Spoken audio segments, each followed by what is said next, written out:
वक्त हो गया है एमपी अब तक का। शुरुआत में सबसे पहले बात कर लेते हैं सीहोर की, जहां रफ्तार का कहर देखने को मिला है।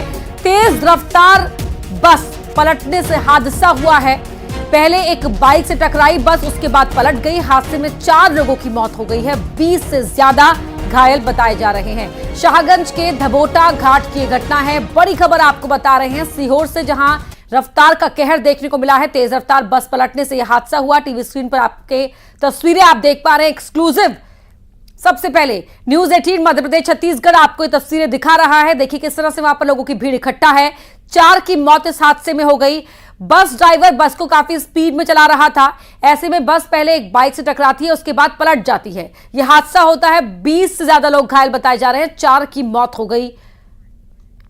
प्रदीप चौहान हमारे सहयोगी फोन लाइन पर जुड़ गए हैं। प्रदीप, घायलों की स्थिति क्या है और किस तरह से यह हादसा हुआ, बताएं। अपर्णा, रोज की तरह ये भोपाल से बख्तरा जाने वाली यात्री बस है जो चौरसिया बस सर्विस की बताई जा रही है। और ये बस जैसे ही सीहोर जिले की बुधनी तहसील के शाहगंज का जो धबोटा घाट है वो काफी भयानक घाट माना जाता है। वहां के अंधे मोड़ पर ये भीषण सड़क हादसा देखने में आया, जब बाइक सवार 3 लोगों से बस टकराई। उसके बाद बस नीचे पलटी है। बस के आगे जो बैठी थी एक महिला, उसकी मौत हुई। और जो बाइक सवार तीनों थे, एक महिला 2 पुरुष, तीनों की इसमें दर्दनाक मौत हुई है। लगभग 20 लोग घायल हुए हैं। घटना स्थल पर इतनी ज्यादा चीख पुकार मच गई थी, लोगों ने रुके, लोगों ने पुलिस को सूचना दी। इसके बाद एम्बुलेंस आई है और उसके बाद घायलों को शाहगंज के प्राथमिक स्वास्थ्य केंद्र में भर्ती कराया गया है, जहां उनकी हालत अभी खतरे से बाहर नहीं बताई जा रही है। और कुल मिला के अपने आप में बहुत भीषण सड़क हादसा है और रफ्तार की कहर देखने को मिली है सीहोर के शाहगंज में। जी प्रदीप, बहुत शुक्रिया आपका इस पूरी बातचीत के लिए। अगली खबर हरदा से है, जहां पटाखा फैक्ट्री में आग लगने से हड़कंप मच गया। खेतों में यहां नरवाई जल रही नरवाई से आग लगी थी। बड़ा हादसा टला है। वक्त रहते ही आग पर काबू पा लिया गया। पास की फैक्ट्री में रखा गया था सील किया गया विस्फोटक। अधिकारियों का फैक्ट्री में आग लगने से इनकार। न्यूज 18 के पास आग लगने की तस्वीरें हैं, एक्सक्लूसिव तस्वीरें जो आपके टीवी स्क्रीन पर इस समय आप देख सकते हैं। खेतों में जल रही नरवाई से यहां पर आग लगी है। फैक्ट्री में विस्फोटक रखा हुआ था जो सील करके रखा गया था यहां पर।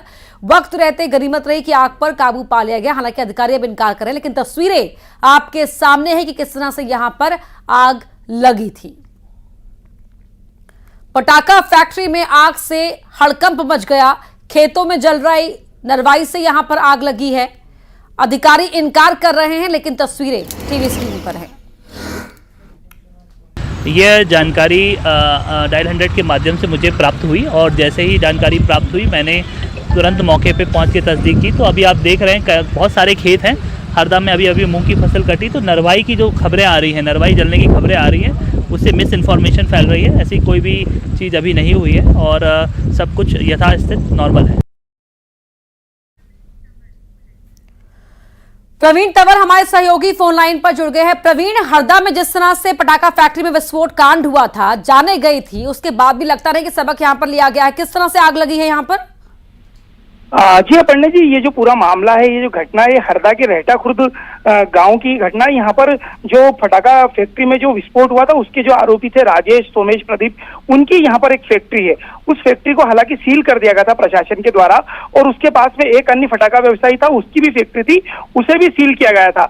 लेकिन यहाँ पर चूंकि भी यहाँ मूंग के खेत कट रहे हैं और यहाँ पर मूंग में खेत के बाद जो है नरवाई जलाई जाती है। नरवाई के बाद नरवाई की जो आग है इस पटाखा फैक्ट्री तक पहुंची थी और आग लगने की जैसे ही सूचना मिली, वहां तत्काल दमकल पहुंची और फिलहाल आग पर उन्होंने काबू पा लिया। लेकिन सबसे बड़ा प्रश्न यह है कि चूंकि यहाँ पर कोर्ट के आदेश के बाद पूरी फैक्ट्रियां सील की गई थी, जब उसमें से विस्फोटक पदार्थ था वो भी सील किया गया था, लेकिन उसके सुरक्षा के जो प्रबंध थे उसको सील करके सिर्फ छोड़ दिया गया। उस पर यह ध्यान नहीं दिया गया कि अगर कोई घटना इस तरीके की होती है तो उसको कैसे रोका जाएगा। और यही कारण था कि हरदा में एक बार फिर एक बड़ा हादसा होते होते टला है।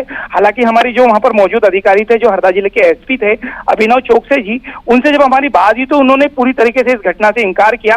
और इसमें एक सबसे बड़ी बात यह है कि इस घटना का वीडियो भी न्यूज 18 के पास है। और यहाँ पर जब ये आग लगी थी तो उसके बाद दमकल अंदर थी, पुलिस अधिकारी मौजूद थे, लेकिन मीडिया और अन्य आदमियों को जो है अंदर नहीं जान दिया। तो इसमें कहीं ना कहीं प्रशासन की मंशा पर भी एक बड़ा सवाल खड़ा होता है। जी अपर्णा जी, बहुत शुक्रिया आपका इस पूरी जानकारी के लिए प्रवीण। वहीं इंदौर में थाने से फरार हो गया आरोपी। परदेशीपुरा थाने से आरोपी फरार हो गया। लव जिहाद के मामले में दुष्कर्म का यह आरोपी फरार हो गया है। आरोपी जफर ने राहुल नाम बताकर लड़की से दोस्ती की थी। आरोपी के फरार होने के बाद हिंदू संगठन के लोग थाने पहुंचे। लापरवाही को लेकर थाने का घेराव किया है। प्रदर्शन भी यहां पर किया गया है। तस्वीरों में आप देख सकते हैं। लव जिहाद के मामले में आरोपी पर दुष्कर्म करने का आरोप था लड़की से, और इसी मामले में उसे जेल में बंद कराया गया था, लेकिन थाने से फरार हो गया आरोपी।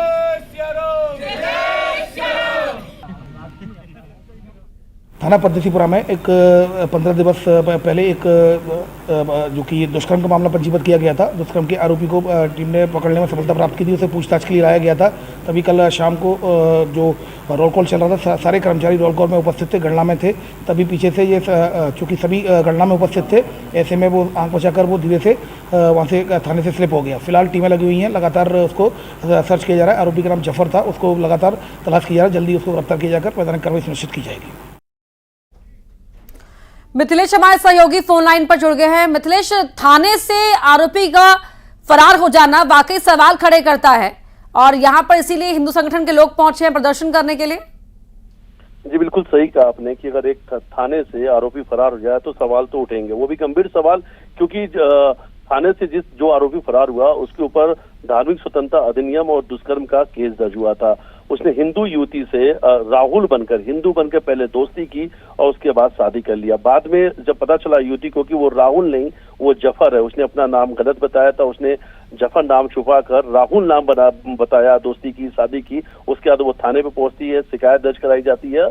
धार्मिक स्वतंत्रता अधिनियम और दुष्कर्म का जो धारा है उसमें केस दर्ज किया जाता है, लेकिन आरोपी फरार हो चुका है। और आरोपी फरार किस वक्त हुआ, पुलिस ने बताया कि जब रोल कॉल चलता है, जब शाम के वक्त में गणना की जाती है थाने के अंदर, उस दौरान पर वो थाने से बाहर निकला। जैसी सूचना बजरंग दल के नेताओं को तक पहुंची, उसके बाद वो थाने पहुंचते हैं, थाने का घेराव करते हैं, जमकर ये हंगामा चलता रहा। वरिष्ठ अधिकारी जो है उनका कहना है कि बहुत जल्द आरोपी को गिरफ्तार कर लिया जाएगा, लेकिन जिस तरीके से आरोपी थाने से फरार हुआ, पुलिस के जो कार्रवाई है या पुलिस जिस तरीके से पुलिस की मुस्तैदी जो है उसको लेकर गंभीर सवाल उठ रहे हैं। बहुत शुक्रिया आपका इस पूरी जानकारी के लिए। वहीं दतिया में लुटेरों से पुलिस की मुठभेड़ हुई है। खमरौली के जंगलों में ये मुठभेड़ हुई है, जिसमें एक बदमाश घायल हो गया, दूसरे बदमाश ने सरेंडर कर दिया। 9 जून को व्यापारी घनश्याम अग्रवाल की हत्या कर दी गई थी। लूट के इरादे से बदमाशी ने व्यापारी को गोली मारी थी। खमरौली के जंगलों में पुलिस को ये सूचना मिली कि बदमाश वहां पर छिपे हुए हैं। ऐसे में पुलिस ने कार्रवाई की। वहां लुटेरों से पुलिस की मुठभेड़ हुई, जिसमें एक बदमाश घायल हो गया तो दूसरे ने सरेंडर कर दिया। इंदौर मेंटल हॉस्पिटल को बम से उड़ाने की धमकी मिली है। ईमेल के जरिए यह धमकी दी गई। क्राइम ब्रांच ने शुरू की जांच। मौके पर बम निरोधी दस्ता मौजूद है। डॉग स्क्वाड से भी मदद ली जा रही है। दूसरे अस्पतालों को भी धमकी मिली है। अब तक नहीं मिला है कोई संदिग्ध सामान। जो कि बाणगंगा थाना क्षेत्र के अंतर्गत एक मेंटल हॉस्पिटल है, वहाँ पर एक मेल आया था जिसमें कि एडम लांजा के द्वारा मेल करना बताया गया है, जिसमें और ये मेल इसमें ये बताया गया कि अभी बॉम्ब अटैक होने वाला है हॉस्पिटल के अंदर। इसमें बॉम्ब है और किसी भी समय ये सैबोटेज हो सकता है और कई लोग इसमें कई लोगों की मृत्यु हो सकती है। तो इसमें ये और उसमें ये लिखा था कि इस जो कि बॉम्ब अटैक के पीछे टेरराइजर 111 ग्रुप है, और ये मेल कई हॉस्पिटल्स को किया गया है। इसमें पता चला है कि देश के कई विभिन्न हॉस्पिटलों को मेल किया गया है। जो मेल की जो आईडी है वो necro93@gmail.com के से ये मेल आया है। फिलहाल थाना बाणगंगा की टीम और इसके अलावा जो BDS की टीम है, बम डिस्पोजल स्क्वाड, वो वहाँ पर लगातार पिछले 1 घंटे से सर्चिंग कर रहा है। कथावाचक पंडित प्रदीप मिश्रा विवादों में घिर गए हैं। श्री राधा रानी पर की गई टिप्पणी से मथुरा के संत नाराज हैं और कथावाचक पंडित प्रदीप मिश्रा पर कार्रवाई की मांग की है। संतों ने पुलिस से शिकायत की है। प्रदीप मिश्रा पर आरोप है कि प्रवचन के दौरान कहा था कि भगवान श्री कृष्ण की 16,108 रानियों में राधा का नाम नहीं है। प्रदीप मिश्रा ने आरोप लगाया कि उन्होंने कहा कि राधा जी बरसाना की नहीं बल्कि रावल की थी।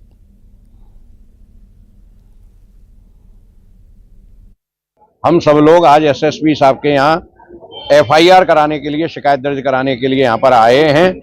हमने उस प्रदीप मिश्रा से कहा है कि यहाँ आकर के राधा रानी से क्षमा मांगे अथवा हमारे साथ आकर के साथ करे। यदि वो अपनी बात को सिद्ध कर देगा तो हम अपनी बात को वापस ले लेंगे।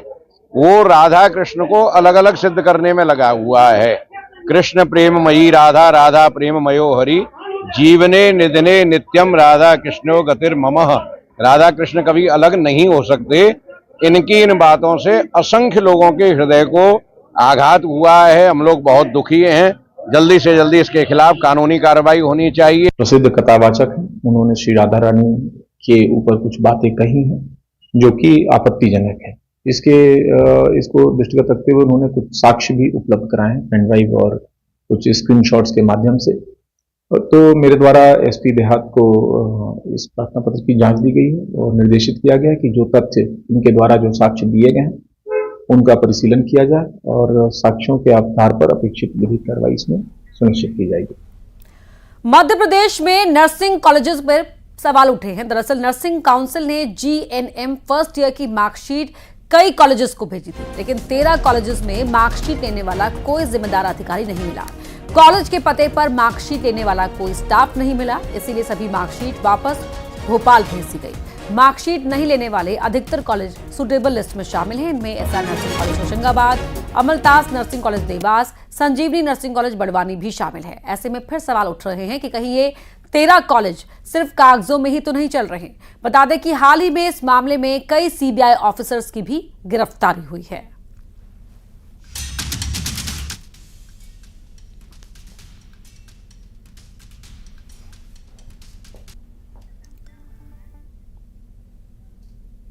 अब बात इंदौर की, जहां MBA first semester paper leak मामले में बड़ा एक्शन हुआ है। अक्षयकांती बम के कॉलेज पर 5 लाख का जुर्माना लगाया गया है। पेपर लीक मामले में जांच के दौरान आइडियलिक कॉलेज को दोषी पाया गया। 3 साल के लिए परीक्षा सेंटर नहीं बनेगा ये कॉलेज। मान्यता की जांच की जाएगी, इसके लिए समिति बनाई गई है। 3 और कॉलेजेस में भी गड़बड़ी पाई गई है, उनसे दस्तावेज मांगे गए हैं। जहां तक मुझे पता है कि कठोर कार्रवाई करने की बात हुई है और जो दोषी है उसको रिस्पॉन्सिबल बनाया जाए, ऐसी बात डेफिनेटली टेकअप हुई है। कॉलेज प्रबंधन की इसमें क्या कहाँ पर कमियां थी, उनके ऊपर क्या फाइन लगाया जा सकता है, उस पर भी यहाँ पे निर्णय लिया गया। मेरे ख्याल से एग्जैक्ट अमाउंट तो नहीं पता, शायद 5 लाख रुपए का फाइन भी लगाया गया है। लोकसभा में करारी हार के बाद कांग्रेस को केपी यादव प्रेम कांग्रेस का जग गया है।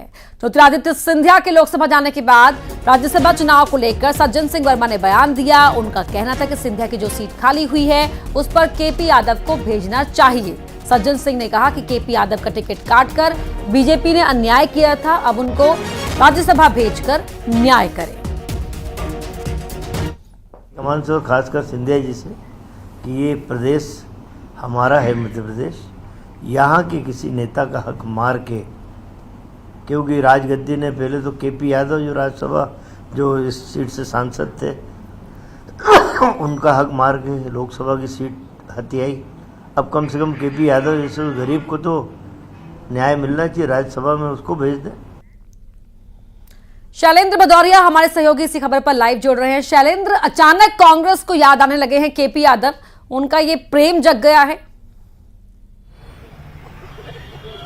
बिल्कुल अपर्णा, आपने ठीक कहा कि जिस तरीके से केंद्रीय मंत्री ज्योतिरादित्य सिंधिया अब राज्यसभा की जगह लोकसभा का चुनाव जीत चुके हैं और ऐसे में उनको आने वाले समय में राज्यसभा से इस्तीफा देना है, तो अब कांग्रेस नेताओं को जो बीजेपी के नेता हैं केपी यादव, उन पर प्रेम उमड़ रहा है और कह रहे हैं कि पहले तो सिंधिया की वजह से उनकी सीट जो है, उनका टिकट जो है वो लोकसभा का काट दिया गया और अब जब राज्यसभा की बात हो रही है तो तब भी किसी दूसरे नेताओं का, दूसरे राज्यों के नेताओं का मध्य प्रदेश से राज्यसभा भेजे जाने को लेकर चर्चा चल रही। तो उन्होंने कहा कि जो अन्याय जो है केपी यादव के साथ हुआ है, खासकर उस परिस्थिति में कि ज्योतिरादित्य सिंधिया को हराने वाले केपी यादव भी थे, लेकिन उनके आ जाने से, ज्योतिरादित्य सिंधिया के आ जाने से उनके साथ लगातार अन्याय हो रहा है। ऐसे में उनके साथ न्याय होना चाहिए। वो मध्य प्रदेश के रहने वाले और मध्य प्रदेश के जो राज्यसभा की सीट खाली हुई उस पर मध्य प्रदेश की तरफ से ही केपी यादव को ही जाना चाहिए। आपको याद होगा कि जिस तरीके से जब लोकसभा का चुनाव था, ज्योतिरादित्य सिंधिया मैदान में थे, तो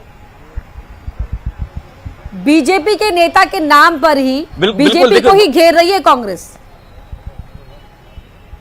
बिल्कुल बिल्कुल, देखिए मैं आपको वही बता रहा था कि जब अभी हाल ही में जो लोकसभा चुनाव हुए उस समय भी कांग्रेस के प्रदेश अध्यक्ष जीतू पटवारी ने कहा था कि ज्योतिरादित्य सिंधिया को एक केपी यादव जैसा ही सामान्य कार्यकर्ता हराएगा। तो कहीं ना कहीं उस समय भी उन्होंने केपी यादव को एक उकसाने का काम किया था और इस बार भी कुछ ऐसा ही नजर आ रहा है कि वो ये चाहते हैं कि जानबूझकर केपी यादव, जिस तरीके से हमने कई बार देखा है कि ज्योतिरादित्य सिंधिया और उनके समर्थकों को लेकर खासे मुखर रहते हैं। और आपको याद होगा कि पिछले लोकसभा चुनाव में जब केंद्रीय गृह मंत्री अमित शाह गुना प्रचार करने पहुंचे तब भी उन्होंने कहा था कि गुना को एक नहीं दो सांसद मिलेंगे। तो ऐसे में कहीं ना कहीं अब ये उम्मीद जरूर केपी यादव को होगी कि पार्टी उनको राज्यसभा भेजे। जी बहुत शुक्रिया आपका शैलेंद्र इस पूरी बातचीत के लिए।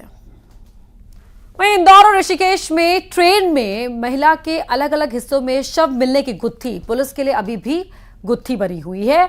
आरोपी ने शव को काटकर 2 अलग ट्रेनों में रखा था। शव को रखने के लिए ऐसी जगह का आरोपी ने चयन किया जहां सीसीटीवी नहीं लगा हुआ है। पुलिस ने इस मामले में सूचना देने वाले के लिए 10,000 का इनाम देने की घोषणा की है। वहीं महिला की पहचान के लिए अलग अलग स्टेशन पर महिला के हाथ पर लिखे नाम वाले पोस्टर लगाए जा रहे हैं। इसी केस में जो हाथ में गुदना पाया गया है मीराबेन और गोपाल भाई, वो हिंदी में लिखा हुआ है।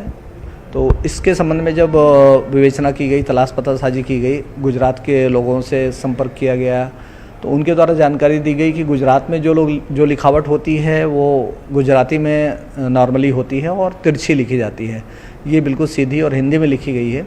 तो गुजरात राज्य से लगे हुए जो सरहदी ज़िले हैं मध्य प्रदेश के झाबुआ, अलीराजपुर और गोधरा, दाहोद, इस तरफ के जो लोग हैं वो लोग हिंदी में लिखवाते हैं। तो इस संबंध में पंपलेट पोस्टर तैयार कराए जाकर वहाँ पर पुलिस अधीक्षक महोदय के माध्यम से भेजे जा रहे हैं। मंडला के कान्हा टाइगर रिजर्व से शावक की तस्वीर सामने आई है। बाघ का शावक तालाब के अंदर पड़ी लकड़ी को तालाब से बाहर निकालते दिख रहा है। शावक बाघिन डीजे का बताया जा रहा है। ये तस्वीर खूब वायरल भी हो रही है। पर्यटकों ने इसे प्रदेश में चलाए जा रहे जल गंगा संवर्धन अभियान से भी जोड़ा है। अभियान के तहत प्रदेश में तालाब, कुआं, इन सब जगहों पर सफाई अभियान चलाया जा रहा है।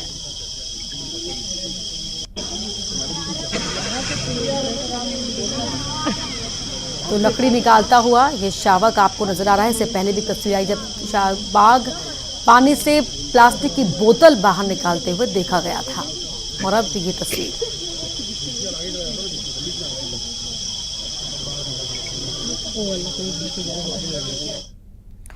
और अब देखते हैं तेज रफ्तार में टॉप 20।